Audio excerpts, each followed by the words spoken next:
मेरी तलब भी किसी के करम का सदका है, कदम ये खुद नहीं उठते उठाए जाते हैं।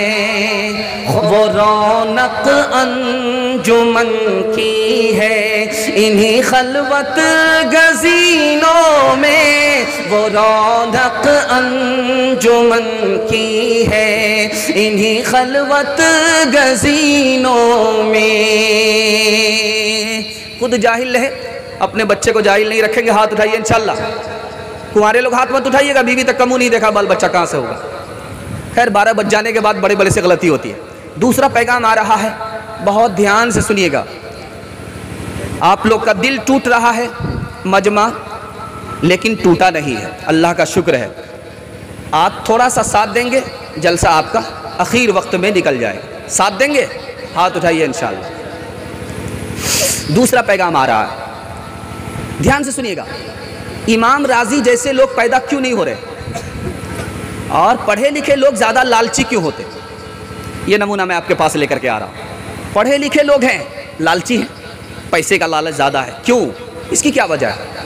और आजकल पढ़ कर के लोग तो निकल रहे हैं, लेकिन बड़ा आलिम पैदा नहीं हो रहा, बड़े लोग पैदा नहीं हो रहे हैं। उसकी क्या वजह?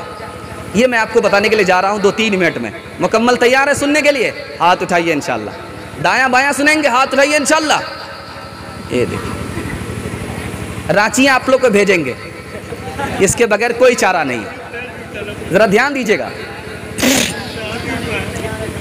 पहले ये होता था, मदरसा में पढ़ने के लिए जो बच्चा आता था वो सबसे ज़्यादा ज़हीन और अक्लमंद होता था, इसलिए पढ़ करके इमाम राजी बनता था, इमाम गज़ाली बनता था। आज जो मदरसे में बच्चा पढ़ने के लिए आ रहा है, सबसे कंडम, कुन जहन, कम अकल, वो मदरसा आ रहा है।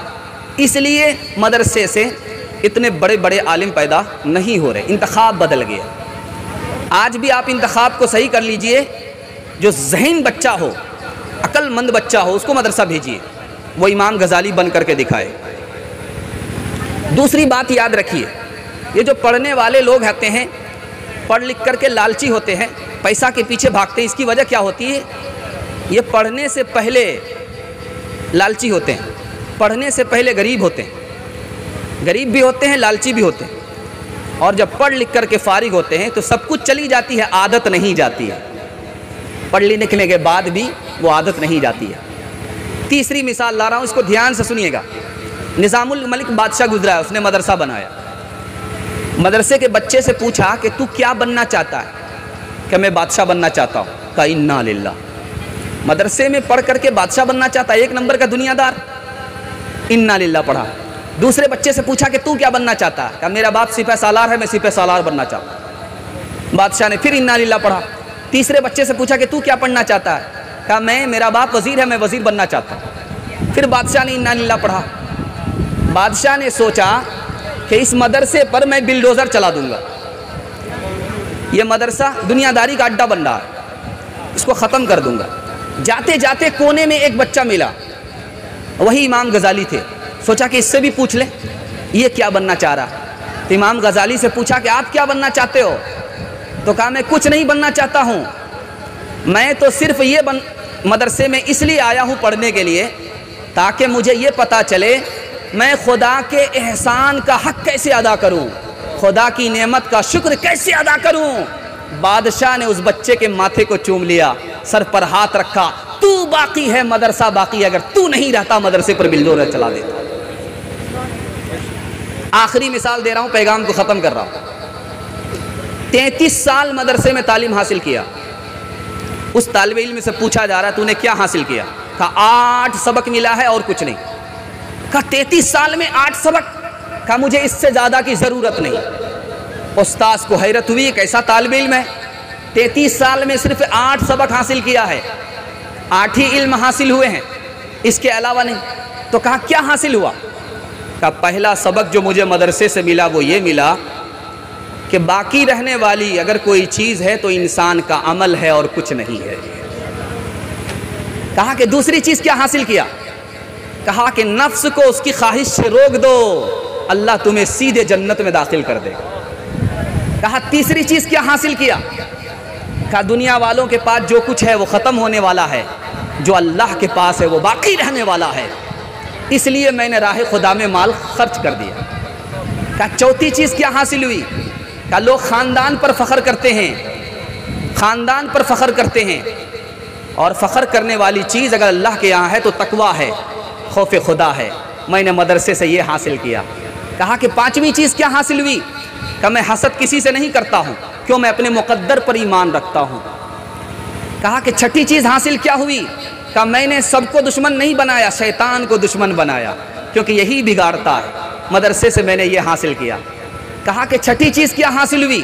कि मदरसे से ये हासिल हुई, छठी चीज़ कि रिस्क का मालिक खुदा है, मैं हराम क्यों कमाऊँगा, हराम क्यों खाऊँगा। कहा कि आखिरी चीज़ मदरसे से क्या हासिल हुई? अल्लाह पर भरोसा कर लो, सबकी तरफ से वो काफ़ी हो जाए। तो उस्ताद ने कहा कि बेटा पूरे तमाम आसमानी किताबों का खुलासा ही यही है, जो तूने हासिल किया वो सब कुछ हासिल कर लिया। इंशाअल्लाह मदरसे से रिश्ता रहेगा, स्कूल से रिश्ता रहेगा, हाथ उठाइए इंशाअल्लाह। चंदा कम देंगे, हाथ उठाइए इंशाअल्लाह।